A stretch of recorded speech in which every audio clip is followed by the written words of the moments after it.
3 grown men told me to leave. Not nicely, either. The kind of get out that comes with crossed arms and a stare that means business. And the reason?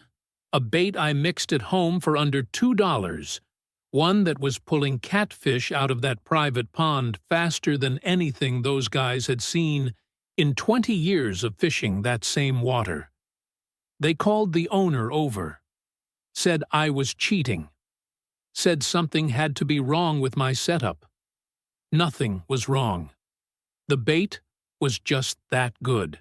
If this is your first time here, hit that subscribe button right now and ring the bell. Because what you're about to see is the kind of thing Bass Pro Shops hopes never ends up on your screen. It was a Tuesday morning in late October at a pay-to-fish pond outside of Knoxville, Tennessee. The kind of place where guys pull up in $60,000 trucks, crack open $10 jars of power bait, and act like the fish owe them something. Gravel parking lot, 4 or 5 aluminum boats tied to a dock, the whole setup. There was this older man, had to be in his mid-70s, sitting on an overturned bucket in the far back corner of the pond. Worn canvas jacket, a rod that had seen better days. No tackle box worth mentioning, just a small Ziploc bag of something brownish, and a thermos of coffee. He looked like he'd been fishing that spot since before half those other guys were born. I watched him quietly from about 30 feet away. In the first 40 minutes, he pulled 4 catfish. Not small ones either. Channel cats, fat ones, running 3 to 5 pounds each. Clean hook sets every single time. No drama, no fuss. He'd swing it to shore, unhook it, and drop the line back in like it was an assembly line. Meanwhile, the guy 2 spots over from him, brand new Berkeley gulp jar sitting open on the ground, freshly sharpened hooks, the whole production, had managed exactly 1 bite in the same window of time. 1. And he lost that fish. I walked over to the old man during a quiet stretch and asked what he had in that bag. He looked at me for a second, measuring. Then he said, "My granddad showed me this recipe. His father showed him. You want me to walk you through it?" I didn't have a pen. I committed every word to memory. By the time the afternoon was over, that man had caught 31 fish. 31. The guy in the Cabela's gear 2 spots over ended the day with 6. Same pond, same overcast sky, same depth, same current, what little there was of it. The only variable, the only thing that was different between those 2 setups, was what was sitting on the hook. Here's what really bothered me. This man wasn't using anything exotic. Nothing you'd need to special order. Everything in that little bag came from a feed store and a grocery shelf. Total cost, he told me when I asked, was somewhere around $180. I went home and ran my own test. Set up 2 identical rigs, same rod length, same line weight, same hook size, same casting distance, same spot on the water. 1 hook got store-bought power bait. The yellow kind, the one in the egg-shaped jar that runs $9 at the register. The other got the homemade recipe. First hour, 3 fish on power bait, 11 on the homemade mix. Full session, 7 fish on power bait, 26 on the homemade bait. Same lake, same afternoon, same technique, 3.5 times the fish count, with a bait that cost cents per trip. Not luck, not a hot spot, not coincidence. There's a reason it works, and the science behind it is something nobody at Bass Pro Shops once explained anywhere near their checkout line. When I came back to that Knoxville pond the following week and the numbers started stacking up again, a few guys got loud about it. Said I had to be fishing a hot corner. Said the fish were moving my direction. Said anything at all. Rather than accept that a $2 homemade bait was outperforming their premium tackle on their home water. That's when someone called the owner. That's when I was asked, politely but firmly, to pack up and go. Best thing that ever happened to me at a fishing hole. Before I tell you exactly what this bait is made of, I want to back up for a second. Everything those old-timers knew, the kind of knowledge that used to get passed down around kitchen tables and on riverbanks, not sold in catalog pages, I put it all together in one place. It's called the Forbidden Fishing Manual.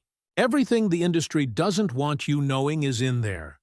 Homemade baits that cost pennies and run circles around commercial products, how to read water in under a minute, natural attractants that trigger genuine feeding responses instead of just hoping, and the positioning knowledge that actually puts you where fish hold, not where the packaging art says they'll be. The link is in the pinned comment right below this video. Go check it out after you watch. Now, the bait. You ready? Chicken feed pellets and raw honey. Go ahead, take a breath. That's the same face the old man made when I asked if he was serious. But here's what you need to understand. This is not a Reddit hack. This is not a YouTube experiment somebody cooked up last month. Catfish guides working the Mississippi River used versions of this recipe for over a century. They didn't advertise it. It was a working advantage, kept quiet the same way a charter captain keeps his best drift coordinates off the radio. Up in the Ozark Hill Country of Missouri and Arkansas, old-timers were mixing feed-based dough baits with sweet attractants long before dough bait had a commercial name. Down in the Louisiana bayou, Cajun fishing traditions going back to the 1800s included sweetened grain mixtures fished on bottom for catfish and gar. In the farm pond country of Alabama and Tennessee and Kentucky, talk to anyone over 65 who grew up fishing. Ask them what their grandfather used before tackle stores showed up on the highway. 9 out of 10 will describe some version of this. Feed, something sweet, maybe some garlic or molasses worked in. Passed along like a family recipe, not a product. Then Bass Pro opened locations in every major metro. Cabela's started mailing those thick catalogs. Berkeley and Gulp launched TV campaigns. And suddenly, every angler was convinced they needed a $12 synthetic attractant to catch a fish their great-grandfather pulled out with grain from the barn and a spoon of honey from the kitchen shelf. The knowledge didn't disappear. It just got buried under a billion-dollar industry that depends, financially, on you not having it. Now you have it. Here's why it actually works. And this part is worth slowing down for, because once you get it, you'll stop trusting marketing copy on bait packaging forever. Fish are not hunting with their eyes. Not primarily. In murky water, in heavy cover, at night, in any kind of low-visibility situation, which describes most productive catfish and carp water, vision is almost irrelevant. What fish are actually running on is their chemical detection system, and it is not comparable to anything in your own experience. A largemouth bass has roughly 10 times the density of olfactory receptor cells that a dog has. A catfish is in a completely different category. A channel catfish has taste buds distributed across its entire body, not just inside the mouth, but on the skin, the barbels, the fins. Scientists have estimated that a large catfish can have over 175,000 taste buds on its body's surface. They can detect dissolved compounds at concentrations measured in parts per billion. To put that in real terms, that is the equivalent of detecting a single teaspoon of dissolved substance diluted into an Olympic swimming pool. What they're hunting for at the chemical level are specific organic compounds, amino acids primarily, glycine, glutamic acid, alanine, proline. These are the molecular fingerprints of living prey. Every baitfish, every aquatic insect, every crayfish, every worm working through the substrate is constantly releasing trace amounts of these compounds into the water column. Catfish and carp have evolved to follow those chemical trails the way a bloodhound follows a scent track on land. When those compounds appear, the feeding response is not a choice. It's a hardwired biological trigger. Here's where this gets real. Standard chicken feed pellets, the basic corn and soybean meal formulation you can buy for a few dollars at any farm supply store, are rich in the exact same amino acid profile. The soy protein breaks down, releasing glutamic acid and glycine. The corn gluten fraction contributes additional amino compounds. When that pellet starts breaking down in water, the chemical signal it emits is not food nearby in the abstract sense. The fish brain reads it as prey. Actual, live prey, not an imitation of prey. The same compounds, the same molecular structure, the same signal. The honey layer adds something different. Raw honey contains over 180 distinct chemical compounds, simple sugars, enzymes, free amino acids, trace organic acids, fermentation byproducts like acetaldehyde and ethyl acetate. In water, raw honey disperses in a pattern that synthetic sweeteners don't replicate. It creates what chemists call a diffusion gradient, a widening cloud of dissolved attractant that gets progressively weaker as it moves away from its source. Fish instinctively follow a gradient toward higher concentration. The origin point of maximum concentration is, conveniently, your hook. Bass Pro sells you a 2-ounce bottle of synthetic fish attractant spray for $14.99. It's trying to replicate this chemical signal in a laboratory. The honey feed combination achieves it for about 30 cents per session. Not because it's a clever imitation, but because it is chemically the real thing. That's not a sales pitch. That's just what the molecules are. The recipe. You won't need anything you don't already own. Here's your shopping list. 1 cup all-purpose flour, 1 cup coarse cornmeal, 1 to 2 cup chicken feed pellets. Standard layer feed or game bird mix works perfectly. Corn soy base. 2 tablespoons raw honey. Not honey-flavored. Not clover blend from a squeeze bear. Actual raw honey with the wax particulate visible. 1.4 cup warm water. Start here and adjust. 1 teaspoon garlic powder. Optional, but worth it. 1.2 teaspoon vanilla extract. Total cost at current grocery and feed store prices, under $2.50 per batch. 1 bag of feed pellets will supply you through 15 to 20 outings. Per trip, you're spending somewhere in the range of 20 to 30 cents on bait. How to prepare it. Start with the pellets. Put them in a Ziploc bag, lay it flat on the counter, and roll over it with a glass or can until you've broken them down to a coarse meal. Not powder. Coarse. You want the internal oils and protein matrix exposed, not pulverized into nothing.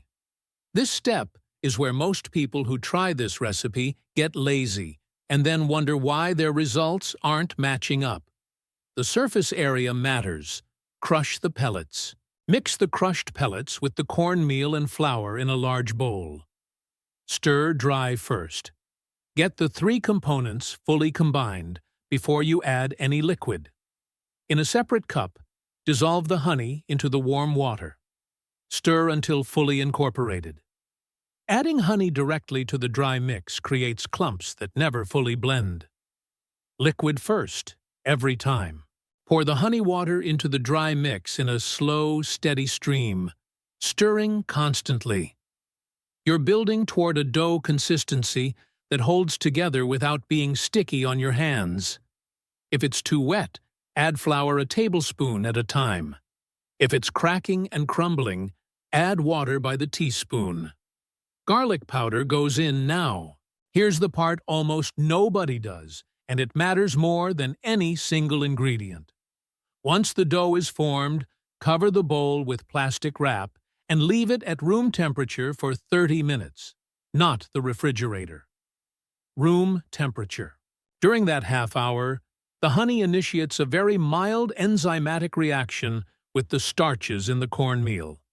Nothing dramatic, no bubbling, no rising, but the scent profile deepens noticeably and the dough develops a texture that holds the hook properly without falling apart on the cast.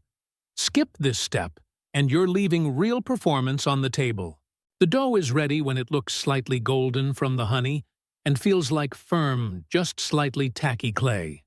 Smells sweet and grainy, with an undertone of garlic. That's the one. In the refrigerator, sealed in a Ziploc, good for 5 days. In the freezer, portioned into golf ball-sized chunks, holds for 3 months without any loss of effectiveness. Thaw at room temperature for 20 minutes before hitting the water. Don't microwave it. Heat breaks down the honey compounds and degrades the scent profile. 3 additions that take the base recipe further, each one hitting a different sensory channel. Anise oil, 2 drops, maximum. Work it into the dough before the rest phase. Anise has been showing up in catfish and carp bait recipes for over 150 years across the American South and Midwest, and for good reason. The active compound, anethole, creates an unusually persistent underwater diffusion pattern. It breaks down slowly and keeps a scent trail active longer than most organic compounds. Check the ingredient lists on commercial catfish attractants. Anise extract or anise oil is almost always in there, buried down in the fine print. Yellow mustard, 1 tablespoon, worked into the dough. Counterintuitive, and you'll have to trust it. The sulfur-based compounds in mustard activate a separate class of chemoreceptors in bottom-feeding fish. The receptors tuned to detect benthic prey like crayfish, aquatic worms, and freshwater mussels. It also gives the dough a faint yellow tint that creates a visual trigger in shallower, clearer water where fish can see the bait before they smell it. Molasses, 1 tablespoon in place of or alongside the honey.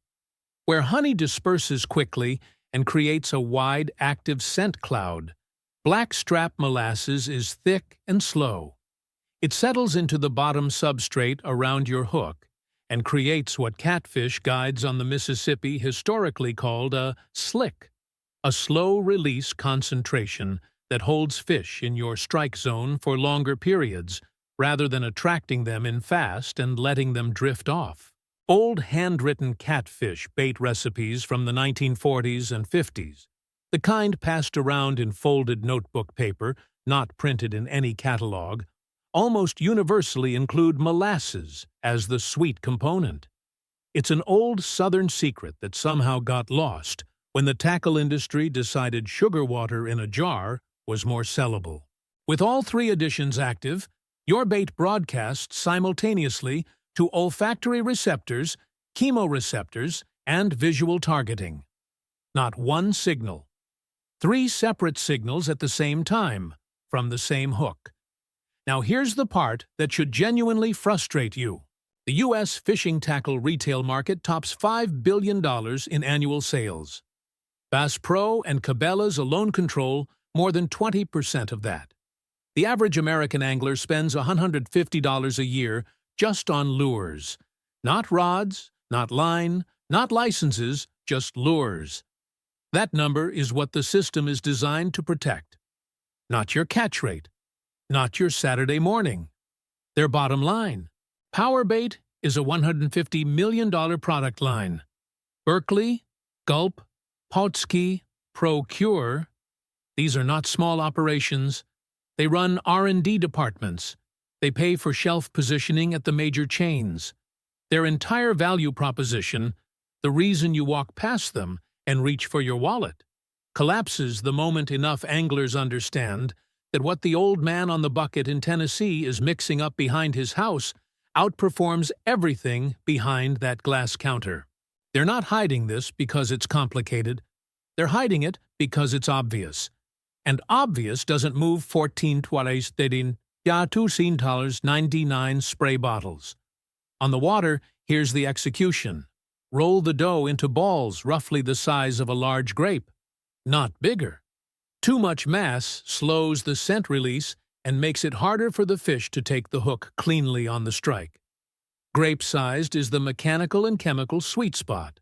For channel catfish and blue catfish, press a treble hook through the center and mold the dough closed around it, leaving the hook points just barely peeking through or barely buried. On the cast, it holds together. When the fish commits, the hook finds purchase without the bait acting as armor. For carp, which are more deliberate feeders, single hook, slightly smaller ball. Carp will mouth bait before they commit. They're testing it. A smaller dough portion means more of the hook is in contact on that first testing bite. The difference between a hookup and a dropped fish is often just bait size. For crappie and bluegill in shallower ponds and slow backwaters, pinch off a piece about the size of a large pea and fish it under a bobber at 3 to 4 feet. You'll be surprised. The amino acid signal pulls panfish the same way it pulls catfish. Scale the portion. Same science. Timing matters, and most people get this wrong. First light to 9 a.m. is the prime catfish and carp feeding window. Water is at its coolest. Fish metabolism is active, and they're pushing into shallower water. Cast to transitions, where a hard bottom shifts to soft mud, where a channel edge swings under an undercut bank, where a downed tree interrupts current flow. Fish don't randomly distribute themselves across open water. They stack at edges. Second window, roughly 5 p.m. until full dark. As water temperature drops off its afternoon peak, feeding picks back up. If you cast during the morning window and leave your scent zone established, you're fishing into a chum zone you set up 8 hours earlier. That's a real advantage, and most anglers never think about it. Midday in summer. Go deep or go home. Channel catfish push down to thermoclines, the cool layer that forms below the sun-warmed surface. Add split shot and let the bait hit bottom in 12 to 18 feet. The scent still works. It just takes longer to reach the fish. Water temperature tuning. Below 50 degrees, fish metabolism slows and they commit to feed less frequently. Use smaller bait portions and longer wait times between checks, 15 minutes minimum before you move the bait. Between 65 degrees and 75 degrees is peak feeding temperature for channel cats and common carp. Standard grape-sized portions, active attention. Above 80 degrees in summer, the warm water breaks down scent faster. Add the molasses variation. Its slow-release property compensates for the accelerated diffusion, keeping a working bottom slick active despite the heat. The biggest casting mistake in still water: throwing to open, featureless bottom. Catfish and carp are structure-oriented fish. They orient to edges, channel banks, bridge pilings, fallen timber, weed lines, submerged rock piles, dock supports. Get within 2 feet of structure, not 20 feet from it. Open water is empty water. Second most common mistake: pulling the bait too soon. Commercial attractants start losing potency quickly because they're processed and preloaded. This dough needs 8 to 12 minutes in the water before it reaches peak diffusion. The honey is still building its gradient. The pellet compounds are still dissolving into the water column. Pull it at minute 3 because nothing happened, and you're lifting it out right before it would have started working. Rain is your friend. The 24 to 48 hours following any significant rainfall are some of the most productive catfish and carp conditions available. Runoff carries organic material, seeds, insects, soil particulates, decomposing vegetation into the water. Fish are conditioned to feed opportunistically during this window because the water is suddenly full of food signals. Your honey feed dough mimics exactly that type of natural organic influx. Cast near inlet channels, drainage pipes, any point where runoff enters the water. It is, frankly, almost not fair. And if you want the full system, every homemade bait variation, the complete water reading framework, behavioral prediction based on current and temperature, positioning tactics that cut your scouting time down to minutes at any new water, it's all in the Forbidden Fishing Manual. What's in there that you won't find in any tackle catalog? Water reading. Identify productive zones in under 60 seconds from the bank, even on water you've never fished before. Structure and positioning. Where fish actually hold versus where people assume they are. Current and depth control. How to use water movement as an advantage instead of fighting it on every cast. Behavioral patterns. Predict feeding windows before you rig up, so you're fishing when fish are eating, not hoping they are. High-level mindset. Stop guessing. Start making deliberate decisions on the water every single time. The link is in the pinned comment right below. Picture your next trip out. The guys you fish with are opening $10 jars, comparing scent sprays, loading up new soft plastics that didn't work last week either. You're quietly rolling balls of dough you mixed Thursday evening for $2.50 total. By the time they've burned through half their tackle budget standing in one spot, you're on your third fish. They'll ask what you're using. You decide what you tell them. 54.5 million Americans went fishing at least once in 2022. Most of them spent more on bait than they needed to, came home with less than they should have, and went back to the store the following weekend to try a different version of the same product that didn't work the first time. That's not a gear problem. That's a knowledge problem. And knowledge is what the $5 billion tackle industry has always been financially motivated to keep just out of reach. $2.30. A half hour of prep. And results that get you shown the exit at private fishing holes. What changes on your next trip now that you know this? Subscribe. Ring the bell. Next one goes even further.